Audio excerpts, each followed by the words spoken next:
Welcome to J&J's test video of 9629, a 16 Challenger shaker with a 6.4 and an 8-speed automatic. It does run. I don't want to let it run too long because it doesn't have much coolant.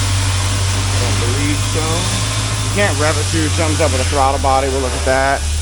But hitting the back here, you can hear it revving up and trying to idle. No throttle body.